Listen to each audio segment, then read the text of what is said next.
Leadership beyond politics, दो शब्द हैं, एक है लीडरशिप, दूसरा है पॉलिटिक्स।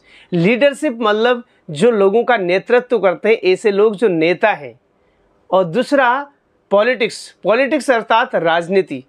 राजनीति एक ऐसी नीति है जिसके अंतर्गत राजा धर्मपरायण होके, धर्मनिष्ठ होके, सत्यवादी होके पूरे राष्ट्र को, पूरे संसार को वसुधैव कुटुंबकम की दृष्टि से देख के धर्मपरायण होके धर्म के छत के नीचे रहकर समाज के लोगों की सेवा करे।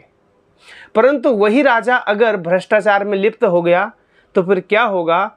वह खुद के परिवार के लिए और अपने लिए, अपने स्वजनों के लिए, जैसा कि शास्त्र में बताया गया है, ऐसे लोग जो होते हैं ना, उनको बोला गया है अयम निजः परो वेति गणना लघु चेतसाम उदार चरित्रानाम तू वसुधैव कुटुंबकम। तो यहाँ पर दोनों चीज़ बता दी गई है। एक तो क्या है, जो लघु चेतसाम वाले लोग हैं, जो अपने को, अपने परिवार को, अब खुद की इच्छाओं को आगे रखते हैं, उनकी चेतना बहुत लघु होती है, बहुत निम्न होती है, जिसकी शास्त्र निंदा करता है। और दूसरी तरफ वे लोग होते हैं जो उदार, जिनका हृदय होता है, जो सारे विश्व को अपना कुटुंब, अपना परिवार के समान समझते हैं। तो राजा का धर्म है, जिस भी एरिया का, जिस भी देश का, जिस भी राष्ट्र का वो राजा है, वो सारे देश को अपने परिवार के समान उसको देखना चाहिए, एक परिवार के समान उसकी सेवा करनी चाहिए। तो ऐसे शास्त्र में अनेक उदाहरण मिलते हैं। जैसे ये दोनों टाइप के उदाहरण मिलते हैं शास्त्र में। एक तो थे धृतराष्ट्र, दूसरे थे राजा युधिष्ठिर।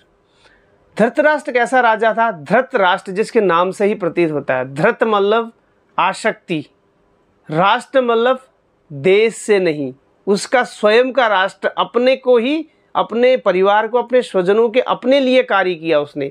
वह धृतराष्ट्र अपने पुत्र से और अपने कुर्सी से इतना चिपका हुआ था कि वह समाज की सेवा न करके स्वयं के हितों के लिए सोच रहा था। तो युधिष्ठिर महाराज ऐसे राजा थे जो धर्मपरायण थे, सत्यवादी थे, जो सबके लिए, सब जीवों के लिए सोचते थे।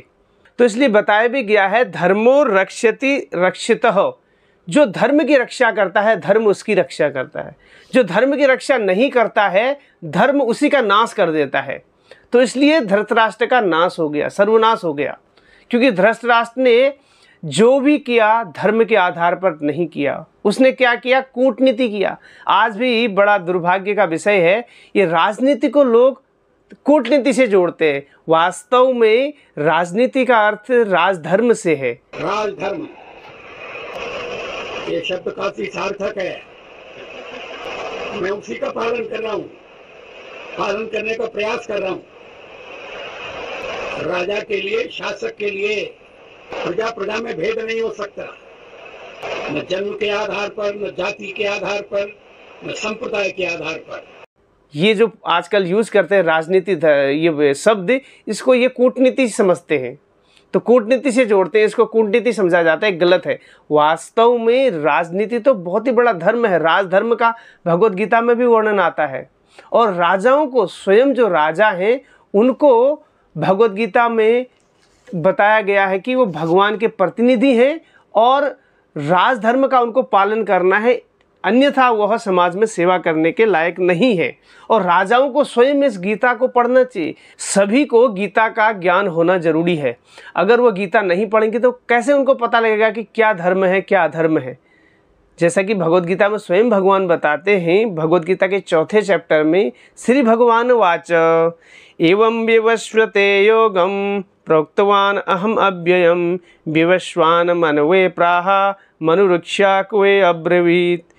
ये भगवत गीता सूर्यदेव को सुनाई गई। सूर्यदेव ने फिर इक्ष्वाकु को सुनाई गई। सूर्यदेव भी राजा थे, इक्ष्वाकु भी राजा थे। जब बाद में अर्जुन को सुनाई गई, अर्जुन भी राजा थे। तो राजाओं को सुनाई जा रही है गीता। सर्वप्रथम राजाओं को गीता पढ़नी चाहिए, तब वो धर्मनिष्ठ होके प्रजा को बता सकते हैं।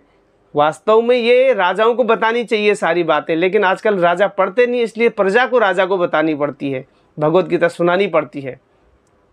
जो राजा गीता पढ़ेगा, धर्म के परायण होगा, धर्म के अनुसार जिएगा, तो समाज में वो धार्मिक दृष्टि से, सामान्य दृष्टि से, बिना जाति पाति धर्म इस सब से ऊपर उठकर, तो वास्तव में धर्म क्या है, सबको सामान्य दृष्टि से देखना, यही राजा का धर्म है।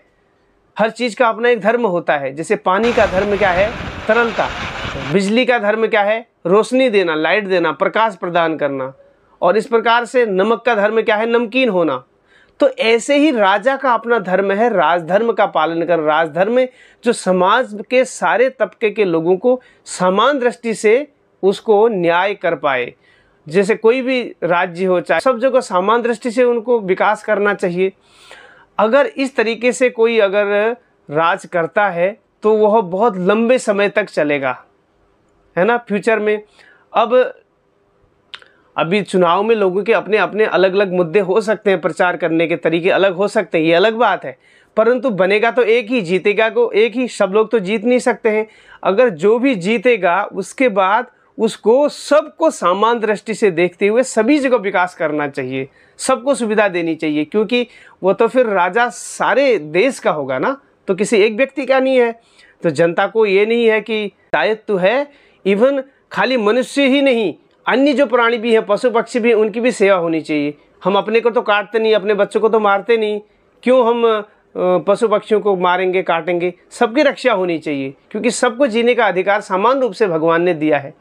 भगवान ने तो ऐसा नहीं बोला कि ये अपना है, पराया है। जैसे उदाहरण के लिए एक सामान्य उदाहरण है, किसी बच्चे के माता पिता हैं, जैसे कोई माता पिता हैं, उनके बच्चे अलग अलग हो सकते हैं। कोई बच्चा मोटा होगा, कोई पतला होगा, कोई ज़्यादा बुद्धिमान होगा, कोई कम बुद्धिमान होगा, है ना।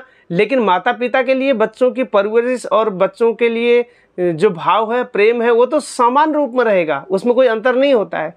तो बनाने वाला तो एक ही है, वो सबको एक दृष्टि से देख रहा है। तो हम दो दृष्टि से क्यों देखें? जो भगवान के संदेश को समझकर, धर्मपरायण होकर, सबको समान दृष्टि से, एक दृष्टि से देखेगा, तो वह व्यक्ति लंबे समय तक शासन भी कर पाएगा। तो राजा को गुरु की जरूरत होती है। क्षत्रिय अर्थात शासन करना, है ना। जो भी क्षत्रिय होता है, राजा होता है, उसे गुरु की आवश्यकता होती है, उसे धर्म की जरूरत होती है, उसे कोई ऐसा गुरु बताने वाला प्रामाणिक होना चाहिए, वो जिसकी छत्र छाया के नीचे रह के उससे शिक्षा लेके समाज की सेवा कर पाएगा, और उसके ऊपर भगवान की कृपा भी होगी और लोगों का प्रेम भी उसे मिलेगा, और लंबे समय तक शासन कर पाएगा। हरे कृष्णा।